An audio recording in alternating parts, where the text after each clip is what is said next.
Hi, team. Welcome to another week of being on the journey, finding joy as we go through competitive greatness with Nicole as an executive, as a mom, as a partner, as a sister, as a daughter. I mean, all these amazing roles that you get to play on this journey. And you're back in Phoenix. I know you've been away and been able to, see your parents and be with your family. So let's just catch up with some 10 moments of your holiday and working, remote. There's a lot that's happened. Yeah. So I was able to take the month of July. I think this last talk that we had kind of talked about how I didn't do a great job of, taking a break and taking a week off during my transition to Wisconsin. And then I worked from Wisconsin for a couple of weeks and took a week off, and now I'm back in Phoenix. 10 moment for me is I was totally able to disengage. Little victory dance. Can we celebrate that you did it? Yeah. I actually use this thing called out of office on my emails. Something you've never heard of. Never heard of that before. I actually turned my email notifications off on my cell phone. Another winning strategy. Yes. And what's crazy is the world went on without me.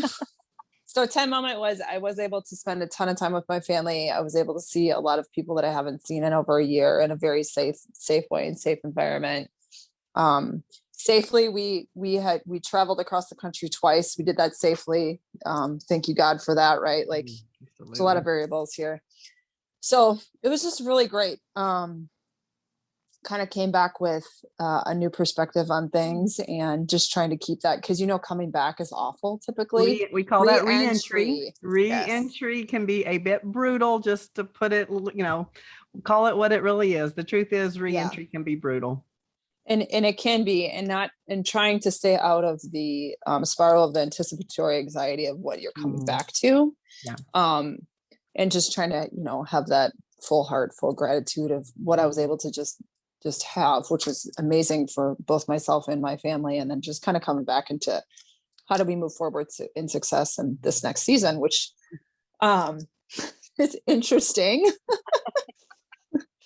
I think if I look back on the last month, I left Arizona and really thought, things are going to get back to a little bit normal. And I feel like we've taken a few steps back on that. So I've been having a lot of conversations with my team, with my family as to, this is the whole getting back to normal thing. I think we got to put it to the side. I think we have to realize this is our new normal. And how are we going to navigate through that? So that's been the challenge of this week. And honestly, if I would not have taken last week off and totally disengaged, I don't think I would be able to lead my team professionally through this period, because it's creating a lot of doubt. It's depressing. It's like, we had hope, we had these things. And so I think, my job is to kind of come in here and be like, this is frustrating, but we've got this, we're going to figure this out. Just another bump in the road. And honestly, I think if I would not have taken last week off, I don't think I could do it. I think I would have been calling Carlette 15 times or, I can't do this. I'm going to, so it's just the value of having that rest and recovery so you can really clear your mind and clear your heart and clear your thoughts, put what's important in your life, and then just be able to be there for people and kind of move this forward has been very valuable. So it's a 10. Transformational. Yeah. I mean, you're literally starting to step into that transformational change. And yeah. So Nicole, what do you want to name that 10 moment? Ooh. I would like to name that 10 moment turned off. Okay. Well done. Which is a little bit different, but that was a 10 for me to not have all the notifications on my phone or whatever. I was turned off. Unplugged. Yeah. Perfect. So that's okay. No, power of just the language is really important as we hold that film. And so Nicole, I want to talk about rest and recovery as a leader, because so many times when we're in a position of leadership, and we can be in a position of leadership in our family, as a mom, we can be in a position of leadership professionally, philanthropically, we volunteer and we can be involved in, really leading. Talk about what you learned as a leader in really letting the rest and recovery be full engagement of rest and recovery versus it just being about, I'm going away, but I'm still here for you. Like, if you need anything, let me know, and staying really in both worlds. Okay. So as a leader, it is more important that I took the time to step away because I'm leading by example in this particular scenario. I don't care who you are not, you're not excluded. Like the rest and recovery, like you can't just, you see a lot of things on social media. People are like, no sleep for me. I don't need sleep, or I don't need like disengagement. No one's immune from this, the burnout and the kind of work through it. And as a leader, what I learned was, first off, I have to set the example for my team that I am going to check out. You have got this. You guys are extremely talented individuals. You're very smart. You know how to do this. Now go do it. Right. And I'll come back. I'll help pick up the pieces, which is what I've been doing. So it's been, fun. But they did great. Yeah. And as a leader, it's really super important that you rely on your team to do that. That's what we are. We're a team in life here, right? You're not on your own. So just being able to do that. And then the other thing has been really important from a personal side is I learned a few things, like my very candid daughter, who we got to meet on one of our 10 talks.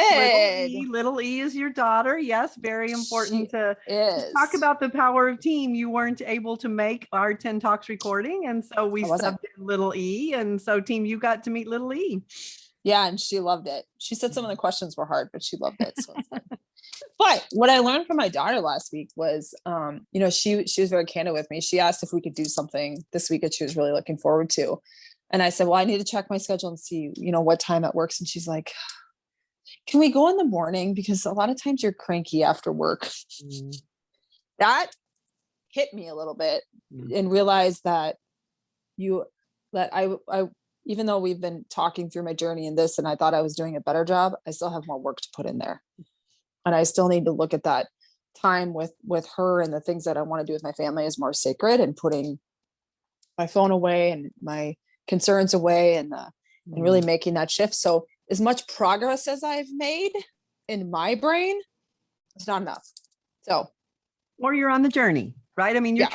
You're training. And when we talk about being on the journey, it's really receiving that this is a training for the life that you want versus a destination, because we always want to be getting better. Yes.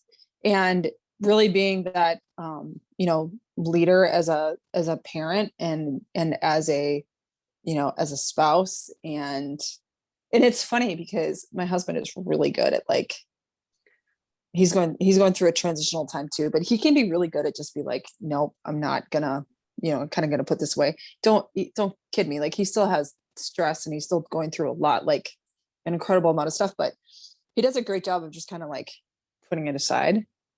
And it's been, now that I'm self-aware of how well this works and how you can do this from a rest and recovery standpoint, it's been interesting to watch those around me that I'm now recognizing are really good at it. And I'm really, really bad at it. And it's just a journey and a work. So Nicole, we've been together coaching for, 3 to 5 years, right? It's quite a journey.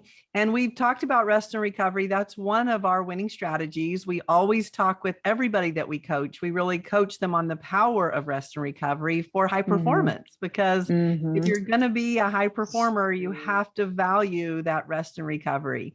So in our 3 to 5 year seasons, your first time really winning rest and recovery. You've certainly heard of it, of it. And so what have you learned? Because those people listening may be starting with exactly where you were 3 to 5 years ago in terms of, Carlette, that sounds really great, but I can't because of this, I can't because of that. And those are real feelings. That's a truth. It's fear, right? So it's fear. So I I am now realizing that I did not disengage because I was fearful. I was fearful that something was going to fall through the cracks. I was fearful that, somebody would, find something I was doing and it wasn't doing it right. And they would try to like go backwards. I was fearful I was going to miss the deadline. I was fearful I was going to screw up a relationship. Everything was fear-based. Right. And the key is to take control of it. Mm-hmm. So if I haven't set myself up for, I'm going to take this week off, or I'm going to take this 2 weeks. 2 weeks is amazing, by the way. I think we should all take 2 weeks off. Actually, that's going to be my winning strategy for next year. But you got to own it. So I'm going to do this. I am not going to have self-doubt creep in. I'm not going to have that fear creep in. I'm going to own it. And I'm going to take this time off. I'm going to set myself up to do that. I'm going to trust in those around me. I'm going to embrace them. I tell them I've got you when I get back. Right. Yeah. And I've got you before I go, and I got you when I get back, but you got it in the interim. And to not let that fear creep in, because that fear drives the action of re-engaging, or no, I can't. So Nicole, the other part that's such a great just component to set you up for success on a great full engagement rest and recovery is the preparation before. So, it isn't about like, hey, I'm going on vacation for 2 weeks or whatever, I'm going on a holiday, good luck, right? It's all about really steam up, and you have to prepare and do that intentional preparation that you've got everybody set up for success. You've met whatever deadline, so that when you do re-enter, you're not chasing what needed to be done. So take us through how you set yourself up from a preparation perspective. Yes. So the big difference of this time is once I tried to take a week off about a month ago, I looked ahead on my calendar for 3 weeks. Yeah. And then I looked for the following week. Which would be this week that we're in right now. Yeah. And I said, okay, and by the way, my job has things pop in consistently with deadlines consistently. So inevitably something's going to come up. I anticipated what I thought those things that might come up. I made calls to clients and that said, hey, I just want you to know I'm not going to be available next week. And we were able to actually engage in some great personal conversation, because I was like, I'm up in Wisconsin, I'm with my family. They had a bunch of questions like, do you live on a farm? What's it smell like? All that kind of fun stuff. The important thing.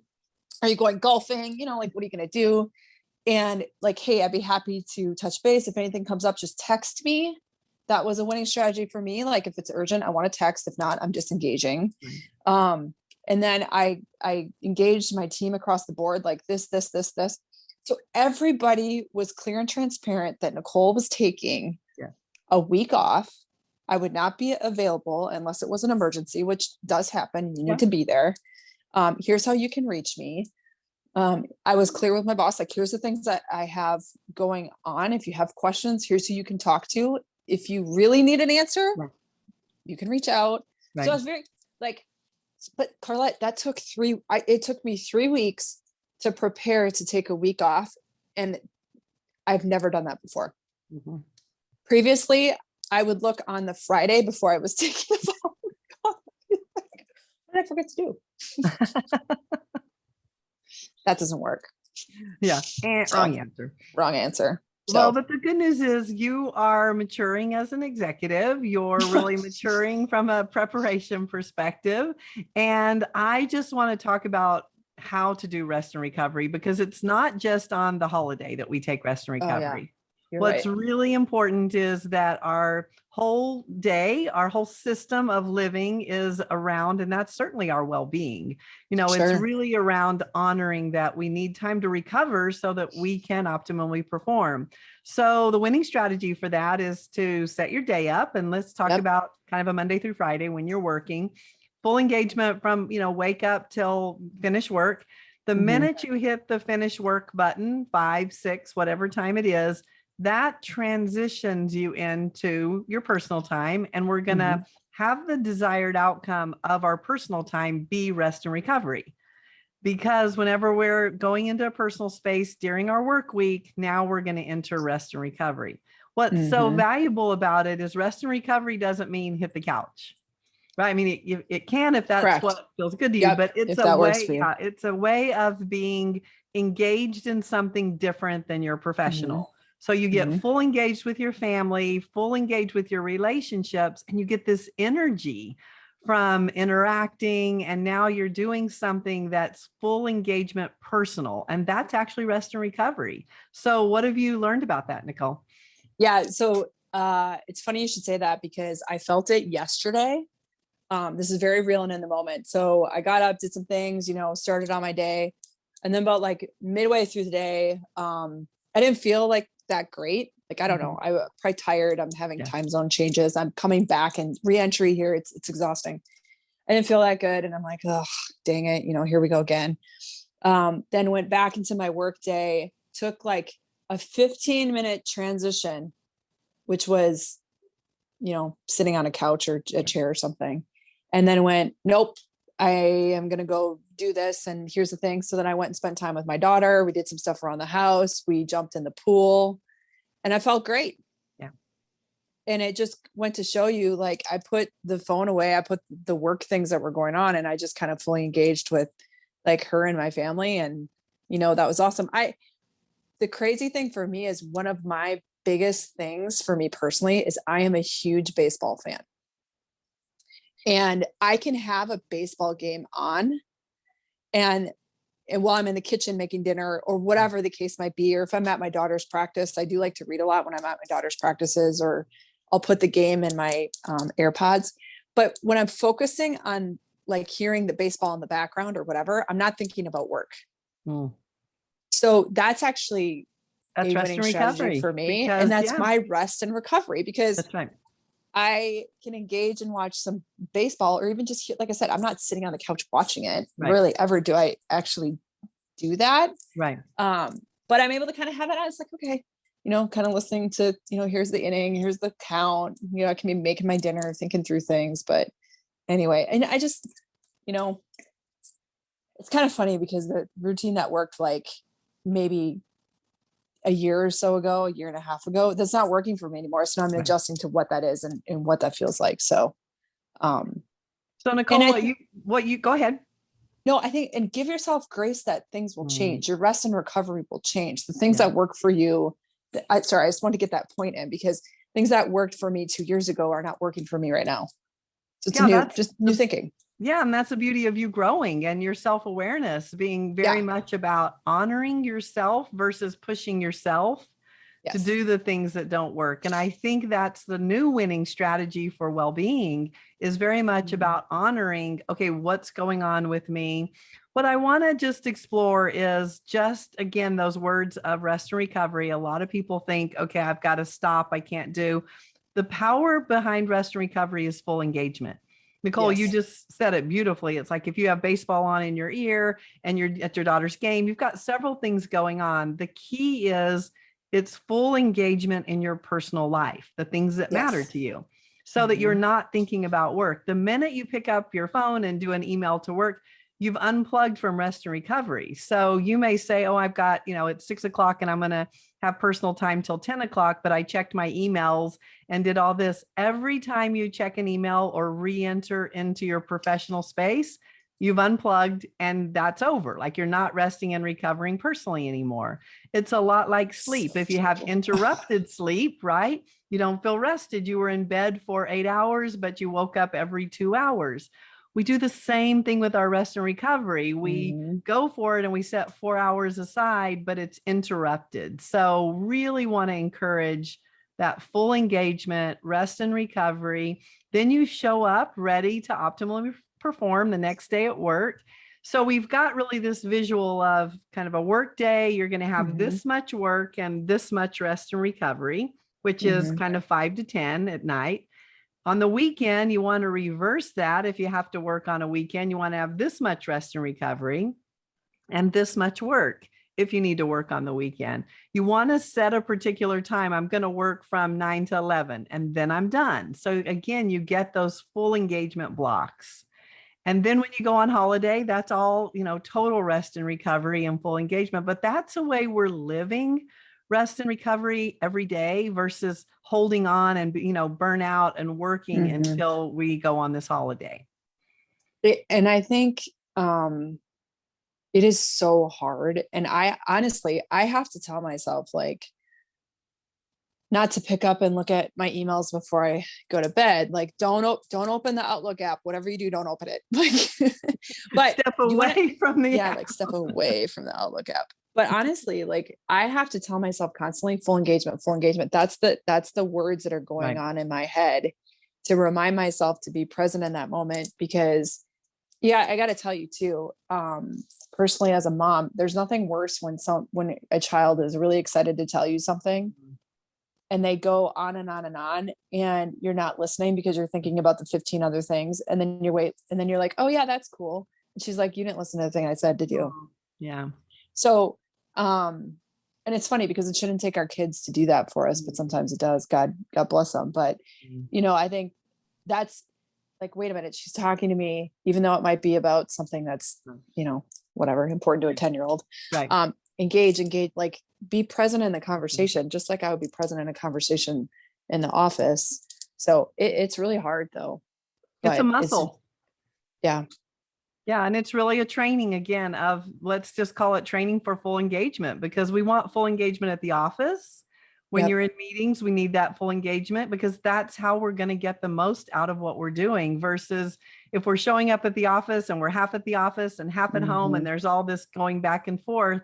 We're kind of on a scale of 1 to 10, we're living this 7 life. Versus the 10 would be that full engagement. So as we just wrap up this conversation about rest and recovery, I want to introduce restoration, because that's the result that happens when we really honor this. So what have you discovered? I have discovered that waiting 6 months to take a rest and recovery, therefore to produce restoration, is not a winning strategy for me. So what I'm finding is I am a much better employee, a leader, a mom, all these things, spouse, you name it, if I get that period. So it has to happen a little bit more often, and to give myself grace and allow to do so, which is super important. And it's kind of funny because I have reflected a few times as like, hey, I didn't need this much rest, 5-10 years ago. And then my husband reminds me, you weren't doing what you were doing 5-10 years ago. Yeah. So you need to give yourself grace and understand that you're holding a much higher workload, a much higher responsibility. Therefore, it requires rest, recovery, and then that restoration. So, yeah, well done. So team, it's up to you now. You get to rest, recover, and experience what restoration feels like when you really honor you. And it's so in line with winning well-being, because well-being is all about your definition. And Nicole, thanks for just letting us be on your journey, teaching us what you've learned and what you've been through. And most importantly, just the truth of it isn't easy to get these things that we think sound so great and so fun, because as high achievers or executives or leaders, we really feel the pressure of needing to make sure everything goes okay. And yet the biggest thing we can do is trust our team, set ourselves up for success, preparation, really be there for our family, for ourselves, and most importantly, go for what matters to us and enjoy the rest and recovery on the journey. So thank you, Nicole. Awesome. Thank you. Okay, team, it's up to you. Go out and win your week. Be a champion for you and for your well-being, and practice some rest and recovery this week and see if you experience restoration. Thank you, Nicole. Thank you.